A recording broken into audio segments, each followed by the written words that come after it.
ಸ್ನೇಹಿತರೆ, ಎಂಥ ಮನೆ, ಎಂಥ ಜಾಗಕ್ಕೆ ಬಂದಿದ್ದೀನಿ. ಒಂಥರ ಸರಸ್ವತಿಯ ಜಾಗ ಅಂತಲೇ ಹೇಳ್ಬೋದು. ನಮಸ್ಕಾರ ಗುರುರಾಜ್ ಸರ್. ನಮಸ್ಕಾರ. ನಮಸ್ಕಾರ ಗುರುರಾಜ್ ಅವ್ರನ್ನ? ಹೌದು ಗುರುರಾಜ್ ಸರ್. ನಮಸ್ಕಾರ. ಸಂತೋಷ. ನಮಸ್ಕಾರ. ಇದು ಕುಟುಂಬ, ಇದು ಎಂಥ ಮನೆ, ಇದು ಇತಿಹಾಸ ಏನು ಅಂತ ನಾನು ನಿಜವಾಗ್ಲೂ ಮೊದಲನೇದಾಗಿ ಎಷ್ಟು ಗೊತ್ತಿಲ್ಲ ಯಾರು ಮಾಡಿದಾರೋ ಇಲ್ವೋ, ಬಟ್ ನಾನಂತೂ ಯಾವುದೂ ನೋಡಿಲ್ಲ. ಇಲ್ಲಿ ಬಂದು ಯಾರು ಇಂಥ ಒಂದು ಕುಟುಂಬನ ದಾಖಲೆ ಮಾಡಿರೋದು, ನನಗೆ ಅವಕಾಶ ಕೊಟ್ಟಿದ್ದಕ್ಕೆ thank you sir. Thank you so much. ಬಂದಿರಲ್ಲ ಅಲ್ಲಿಂದ ಇಲ್ಲಿ ನಮ್ಮನ್ನ ಹುಡ್ಕೊಂಡು ಅಂತ. ಸರಿ, ಇವಾಗ ಯಾರು ಇವರು? ಈ ಕುಟುಂಬ ಯಾವುದು? ಈ ಕುಟುಂಬ ನಮ್ಮ ಕನ್ನಡ ಸುಗಮ ಸಂಗೀತ ಕ್ಷೇತ್ರದ ದೊರೆ, ರಾಜ, ಕನ್ನಡ ಸಂಗೀತ ಕ್ಷೇತ್ರದ ದೊರೆ ಅಂತಲೇ ಹೇಳ್ಬೋದು. ಪಿ ಕಾಳಿಂಗರಾವ್ ಅವರು. ಪಿ ಕಾಳಿಂಗರಾವ್ ಅವರ ಕುಟುಂಬ, ಅವರ ಮಗ, ಅವರು ಅವರ ಮೊಮ್ಮಗ, ಎಲ್ಲ ಕುಟುಂಬನ ಒಳಗಡೆ ಇದ್ದಾರೆ. ನಾನು ಪರಿಚಯ ಮಾಡಿಸ್ತೀನಿ. ಇಲ್ಲೇ ಇಲ್ಲ ಸರ್ ಕಾಳಿಂಗರಾವ್ ಸರ್ ಹುಟ್ಟಿದ್ದು ಇಲ್ಲೇ ಇಲ್ಲ, ಹುಟ್ಟಿದ್ದು ಪಾಂಡೇಶ್ವರ ಅಂತ. ಸರ್ ನಮಸ್ಕಾರ. ಸರ್ ರಘುರಾಮ್ ಅಂತ, ಕಾಳಿಂಗರಾಯರ ಎರಡನೇ ಮಗ. ಸರ್ ನಮಸ್ಕಾರ. ಸರ್ ಥ್ಯಾಂಕ್ ಯು, ಈ ಅವಕಾಶ ಮಾಡಿಕೊಟ್ಟಿದ್ದಕ್ಕೆ. ತಮ್ಮ ತಂದೆಯವರ ಬಗ್ಗೆ ಒಂದು ಕಥೆನ ದಾಖಲೆ ಮಾಡೋದಕ್ಕೆ ಅವಕಾಶ ಮಾಡಿಕೊಟ್ಟು. ಎಲ್ಲಿ ಹುಟ್ಟಿದ್ದೆಲ್ಲಿ ಕಾಳಿಂಗರಾವ್? ಎಲ್ಲದು? ಓಕೆ. ಇಲ್ಲಿ ನಮ್ಮ ತಾಯಿ ಮನೆ. ಓಕೆ. ಅಂದ್ರೆ ಕಾಳಿಂಗರ ಹೆಂಡತಿ ಮನೆ. ಓಕೆ. ಕಾರಣ ಪ್ರಾಪರ್ ಪಾಂಡೇಶ್ವರ ಅಂತ. ಓಕೆ. ನೀವು ಒಂದು ವೇ ಬಂದ್ರೆ ಆಸ್ಥಾನ ಅಂತ, ಅದು ಒಳಗೆ ಬರ್ತದೆ. ಇಲ್ಲಿ ಓಡಾಡಿದ್ದಾರೆ ಇಲ್ಲಿ ಪಕ್ಕದಲ್ಲೇ ಒಂದು 6 ಕಿಲೋಮೀಟರ್ ಸೂರಲ್ ಅರಮನೆ ಅಂತ ಇದೆ, ಅಲ್ಲಿ ಸುಮಾರು ವರ್ಷ ಇದ್ರು. ಅಲ್ಲಿ ರಾಜರೊಟ್ಟಿಗಿದ್ರು ಅಲ್ಲಿ ಸಂಗೀತ. ಓಕೆ. ಸೊ ಆಸ್ಥಾನ ಇದು ಅವರ ಬದುಕಿನ ಕತೆ. ಬನ್ನಿ ಸ್ನೇಹಿತರೆ, ಒಳಗಡೆ ಹೋಗೋಣ. ಅವ್ರ ಮನೆ, ಮನಸ್ಸು ಎಲ್ಲನೂ ದಾಖಲಿಸೋಣ. ಇದು ಕಾಳಿಂಗರಾವ್ ಸಾಹೇಬರ ಶ್ರೀಮತಿಯವರ ತಾಯಿ ಮನೆ, ಮೀನಾಕ್ಷಮ್ಮ ಕಾಳಿಂಗರಾವ್ ಅವ್ರ ಮನೆ. ಅವ್ರ ಮಕ್ಕಳು, ಮೊಮ್ಮಕ್ಕಳು ಎಲ್ಲರೂ ಇದ್ದಾರೆ. ಬನ್ನಿ ಎಲ್ಲ ವಿಚಾರಗಳನ್ನು ಮಾತಾಡೋಣ.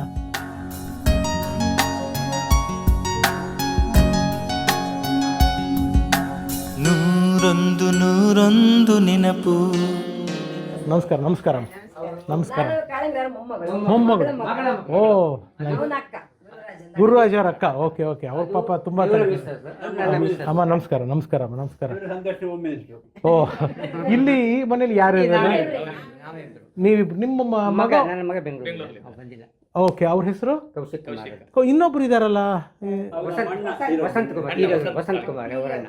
ಅಲ್ಲ, ವಸಂತ್ ಕುಮಾರ್ ಅವರು. ಇನ್ನೊಬ್ರು ನಿಮ್ಮ ಯಾರು ರೇಡಿಯೋದೆಲ್ಲ ಮಾಡ್ತಾರಲ್ಲ ಪ್ರೋಗ್ರಾಮ್, ಯಾರು ಅವ್ರ ನಂಬರ್ ಒಬ್ರು ಕೊಟ್ಟರು. ನಿಮ್ಮ ಕಸಿನ್ ಅಂತ ಹೇಳಿದ್ರಲ್ಲ ನೀವು? ಮೊನ್ನೆ ಮಾತಾಡಿದ್ರಲ್ಲ, ನಾ ಫೋನ್ ಮಾಡಿದಾಗ ನೀವು ಕೊಟ್ಟನಲ್ಲ. ಹೌದು. ಅಲ್ಲ, ನನ್ನ ಅಣ್ಣ. ಓಕೆ. ದೊಡ್ಡ ಮಗ. ಓ, ಇನ್ನೊಬ್ಬ ತಮ್ಮ ಇಲ್ಲೇ ಇರ್ತಾನೆ, ಬರ್ತಾನೆ ಈಗ, ರಾಜೇಶ್ ಕುಮಾರ್ ಅಂತ ಹೇಳಿ. ರಾಜೇಶ್ ಕುಮಾರ್. ಎಷ್ಟು ವರ್ಷದ ಇತಿಹಾಸ ಸರ್ ಈ ಮನೆ? ಇದೊಂದು 120 ವರ್ಷ ಆಗಿರ್ಬೋದು. 120 ವರ್ಷದ ಹಳೆ ಮನೆ. ಆಲ್ಟ್ರೇಷನ್ ಮಾಡಿದ್ನ ಮೊದಲು ಹಳೆ. ಇದು ಹಳೆ, ಇದು ಪೋರ್ಷನ್ ಹಳೆ. ಈ ಕಿಟಕಿ ಇದೆಲ್ಲ ಮೊದಲೆಲ್ಲ ಇದಿರಲ್ಲ, ಓಪನ್. ಇದು ಓಪನ್ ಇತ್ತು. ಇದು ಓಪನ್, ಅದು ಒಳಗಡೆ ಪೋರ್ಷನ್ ಮಾತ್ರ. ಸಾಹೇಬ್ರ ಫೋಟೋ ಅಲ್ಲೇ ಇದೆ. ಅಲ್ಲೇ ಇದೆ ನೋಡಿ. ಕಾಳಿಂಗರಾವ್ ಸಾಹೇಬ್ರು ಮನೆಯವ್ರನ್ನ ಮಾತಾಡ್ಸೋಣ ಫಸ್ಟು. ಕುಟುಂಬದ ಸೊಸೆಯರು ನೀವು. ಸೊ ಎಷ್ಟು ಒಂದು ಪ್ರೌಢತೆ ಇದೆ ನಿಮ್ಗೆ ಈ ಕುಟುಂಬ ಸೊಸೆಯರು ಅಂತ? ಪ್ರೌಢತೆ ಕಾಳಿಂಗರಾವ್ ಸೊಸೆ ಅಂತ ಸಂಗೀತದಲ್ಲೆಲ್ಲ ಅಷ್ಟು ನಮ್ಗೆ ಕಲೀಲಿಲ್ಲ. ನಾವು ಕಲೀಲಿಲ್ಲ ಸಂಗೀತದಲ್ಲಿ. ಸರ್, ನಿಮ್ಗೆ ಯಾರಿಗಾರು ಸಂಗೀತ? ಅವ್ರ ಸಂಗೀತ ಅವ್ರು ಹಾಡ್ತಾರೆ. ಹಾಡ್ತಿರಲ್ಲ? ತಂದೆಯವ್ರ ಕೆಲವು ಹಾಡುಗಳನ್ನ ದಯವಿಟ್ಟು ಹಾಡಿ ಸರ್, ನಮ್ಗೆ ದಯವಿಟ್ಟು ಹಾಡಿ. ಮನೆ ಬರ್ಬೋದಾ ಸರ್? ಬರ್ಬೋದಾ? ಇಲ್ಲ, ಜನರಲಿ ನಾನು ಜನರಲಿ ಮನೆಯದಂತ ತೋರಿಸೋದಿಲ್ಲ. ಯಾಕೆಂದ್ರೆ ಮನೆ ಅನ್ನೋದು ನಿಮ್ಮ ಖಾಸಗಿ ವಿಚಾರಗಳು, ನನಗೆ ತೋರ್ಸೋಕೆ ಇಷ್ಟ ಇಲ್ಲ. ಆದರೆ ಈ ಮನೆನೇ ಯಾಕೋ ತೋರಿಸ್ಬೇಕು ಅನ್ಸುತ್ತೆ. ಯಾಕೆಂದ್ರೆ ಕಾಳಿಂಗರಾವ್ ಸಾಹೇಬ್ರು ಅವರ ಮಡದಿಯ ಮನೆ ಅಲ್ವಾ? ಸೊ ಹಾಗಾಗಿ ಅದೊಂದು ಕ್ಷಮೆ ಇರಲಿ.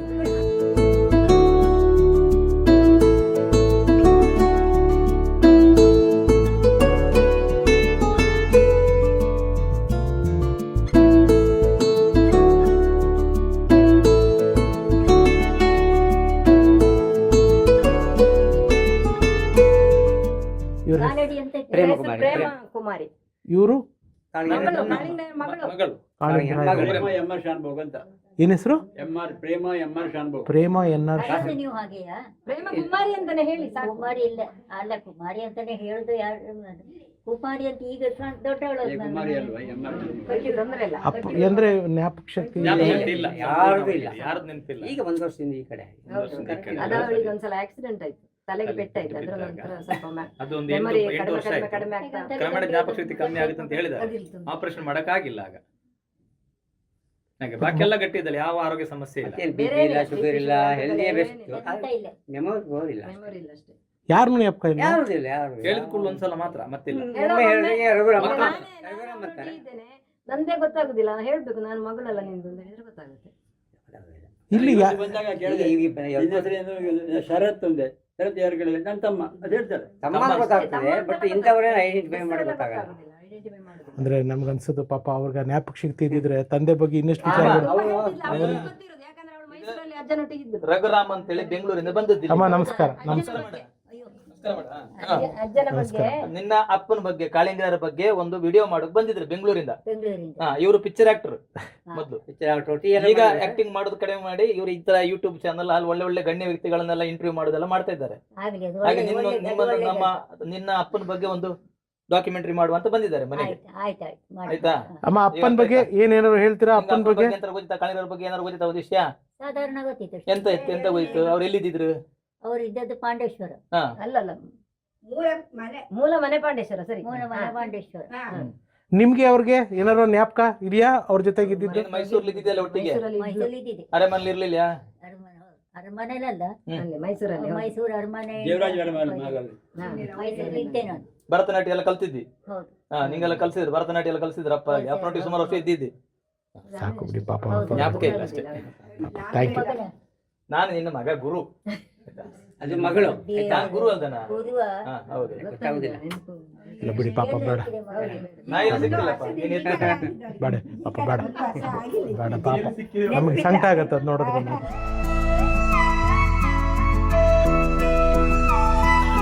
ಇದೆಲ್ಲ ಹಳೆ 120 ವರ್ಷದ ಇದೆ. ಇದು 120 ವರ್ಷದ ಹಳೆ ಮನೆ ಇದು. ಹಳೆ ಮನೆ. ಇದು ಎಲ್ಲ ಸೇಮ್. ಇದ್ರ ಹಿಂದೆ ಎಲ್ಲ ಆಲ್ಟ್ರೇಷನ್ ಮಾಡಿದ್ದೇನೆ ಅಷ್ಟೇ. ಇದೆಲ್ಲ ಆಲ್ರೆಡಿ ಮೊದಲೇ ಇದ್ದು ಮನೆ. ಓ, ಅಂದ್ರೆ ನಾವು ನೆನಪಿಗಾಗಿ ಅಂತ ಹಾಗೆ ಇಟ್ಕೊಂಡದ್ದು. ಇಲ್ಲಿ ಏನಿತ್ತು ಸರ್? ಇಲ್ಲಿ ಏನಿತ್ತು? ಇಲ್ಲಿ ಇಲ್ಲಿ ಕೋಣೆ ಇದು. ಓ, ಕೋಣೆ. ಇಲ್ಲಿ ಯಾರಿರೋರು? ಯಾರು ಬೇಕಾದ್ರೆ ಮಾಡ್ಬೋದು. ಸಾಹೇಬ್ರು ಇರೋರ ಇಲ್ಲಿ? ಬರ್ತಾರಪ್ಪ, ಇಲ್ಲ ಅಮ್ಮ ಒಟ್ಟಿಗೆಲ್ಲ ಇರ್ತಾರೆ, ಅಮ್ಮ ಅಲ್ಲಿ ಇರ್ತಾರೆ. ಚೆನ್ನಾಗಿದೆ ಸರ್. ಇಷ್ಟು ತಂಪಿದೆ ಸರ್. ನೀವು ಎಸಿ ಇದ್ದಾಗ ಅದು ಬೇಸಿಗೆಗಾಲದಲ್ಲಿ ನೋಡಿ, ಇಲ್ಲಿ ನೀವು ಏನು ಜನರಲಿ ನಿಮ್ಮ ಊರಲ್ಲಿ ಸ್ವಲ್ಪ ಸೆಕೆ ಜಾಸ್ತಿ ಆಗ್ಬಿಡುತ್ತೆ. ಇಲ್ಲಿ ಒಳಗಡೆ ಕೂಲ್ ನಮ್ಮಲ್ಲಿ. ಇಲ್ಲಿ ಚೆನ್ನಾಗಿದೆ ಸರ್. ಎಷ್ಟು ತಂಪಾಗಿದೆ. ಇಲ್ಲಿ ಶೀಟ್ ಇದ್ರೂ ಎಷ್ಟು ತಂಪಾಗಿದೆ ಸರ್. ಇಲ್ಲಿ ಮಣ್ಣಿನ ಗೋಡೆ ಎಲ್ಲ ಫುಲ್ ಮಣ್ಣು. ನಾವು ದೇವ್ರ ಕೋಣೆ ನೋಡಿ ಎಷ್ಟು ಚೆನ್ನಾಗಿದೆ. ಗೊಣೆ ನೋಡಿ, ಅದು ಅಮ್ಮ. ಇದು ನಮ್ಮ ತಾಯಿ ನೋಡಿ. ಇರ್ಲಿ ಇಲ್ಲಿ ಸರ್. ಇಲ್ಲಿ ತಾಯಿಯವರ ಪೂರ್ತಿ ಮೀನಾಕ್ಷಮ್ಮ ಕಾಳಿಂಗರಾವ್. ಮೀನಾಕ್ಷಮ್ಮ ಕಾಳಿಂಗರಾವ್. ಅವ್ರು 87-90 ವರ್ಷ ಬದುಕಿದ್ರು. ದೇವತೆ ಎಲ್ಲ ಹೇಳ್ಬೋದು, ಕೋಟಿಗೊಬ್ಬರು ಇರ್ಲಿಕ್ಕಿಲ್ಲ. ತಾಯಿ ಬಗ್ಗೆ ಮಾತಾಡೋದಿಲ್ಲ. ಇಲ್ಲಿ ಕಾಳಿಂಗರಾಯರು ಇದು ಅಡಿಗೆ ಮನೆನಾ? ಹಳೆ ಅಡಿಗೆ ಮನೆ. ಬಟ್ ಇಲ್ಲಿ ಏನಾದ್ರು ಮಾಡ್ತೀರಾ ಅಡಿಗೆ ಕೆಲಸಗಳ? ನಾವು ಒಳಗಡೆ ಸಪರೇಟ್ ಮಾಡಿದ್ದೀವಿ. ಓಕೆ ಇದು ಓಕೆ. ಹಳೆಯ ಅಡಿಗೆ ಮನೆ. ಇದು ನಾವು ಆಲ್ಟ್ರೇಷನ್ ಮಾಡಿ ಎಲ್ಲ ಮಾಡಿದ್ವಿ ಇಲ್ಲೆಲ್ಲ ನಾವು. ಇದು ಹಳೆಯ ಅಡಿಗೆ ಮನೆ. ಓ, ಇದು ಆಲ್ಟ್ರೇಷನ್ ಮಾಡಿ ನಾವು ಮಾಡಿದ್ವಿ. ಇದು ನೋಡೋ ಒಂಥರ ಅನ್ಸೋದು ಹಳೆಗಲ್ಲ. ಏ ಸರ್, ಇದು ನಾನು ತೋರಿಸ್ತಾ ಇರೋದು ಈ ಹಳೇದು ಅನ್ನೋದಕ್ಕೆ ಸರ್. ಎಷ್ಟು ಚೆನ್ನಾಗಿದೆ ನೋಡಿ. ಇದು ಇಲ್ಲಿ ಇಲ್ಲಿ ಇಲ್ಲಿ ನಾವು ಆ ಕಡೆ ಎಲ್ಲ ಕೊಟ್ಟಿಗೆ ಬಿಸಿಲಿಗೆಲ್ಲ ಬೇಕಲ್ಲ, ಸ್ನಾನ ಮಾಡುತ್ತೆ. ಓ, ತೆಂಗಿನಕಾಯಿ ಯಾರೋ ಮರಿಗಳು ಬೇರೆ ಇದಾವೆ. ಅವನದೇ ಏನು ಅವನ ಹೆಸರು? ಟೈಗರ್. ಟೈಗರ್. Hi tiger. ಏ ಟೈಗರ್. ಚೆನ್ನಾಗಿದೆ. ಇದು ಮೊದಲೇ ದನಗಳಿದ್ವಾ ಸರ್ ಇಲ್ಲಿ? ದನ ನಾವು ಇಷ್ಟಪಟ್ಟು ದನ ನಾವು ಫಸ್ಟು ಕಟ್ಟಿಗೆಲ್ಲ ಮಾಡೋದು, ರೈಸ್ ಗೀಸ್ ಎಲ್ಲ, ದೋಸೆ ಇಡ್ಲಿ ಎಲ್ಲ ಓಕೆ. ಸ್ಟಾಪ್ ಮಾಡಿದ್ದೇವೆ ಹೊರಗಡೆ. ಓ, ಚೆನ್ನಾಗಿದೆ sir. Very nice, very nice. ತುಂಬ ಒಂದು ಬೇರೆನೇ ಪ್ರಪಂಚಕ್ಕೆ ಬರೋಂಗೆ ಆಗುತ್ತೆ ನಮಗೆ. ನಿಜವಾಗ್ಲೂ ಖುಷಿ ಆಯಿತು, ನಿಜವಾಗ್ಲೂ ಖುಷಿ ಆಯಿತು. ತುಂಬ ಚೆನ್ನಾಗಿದೆ. ಏನೇ ಅಂದ್ರೂ ಹಳೇದು ಹಳೇದೇನೆ ಸರ್, ಹಳೇದೇನೆ.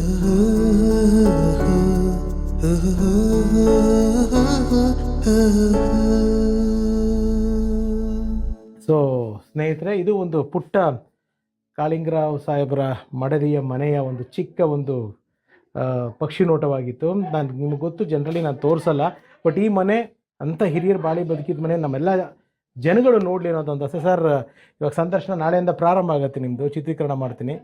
ತಂದೆಯವ್ರ ಬಗ್ಗೆ ವಿಚಾರಗಳನ್ನ ತಿಳಿಸ್ಬೇಕು ಅಂತ ಅಥವಾ ಕೇಳಬೇಕು ಅಂತಿರೋ ನಮಗೆ, ಅಥವಾ ನಿಮ್ಮ ತಂದೆಯವರ ಬಗ್ಗೆ ಕೆಲವ್ರಿಗೆ ಗೊತ್ತಿರುತ್ತೆ, ಇವತ್ತಿನ ಜನ್ರೇಷನ್ ಅವ್ರಿಗೆ ಎಷ್ಟು ಗೊತ್ತಿದೆಯೋ ಇಲ್ವೋ ನನಗೆ ಗೊತ್ತಿಲ್ಲ.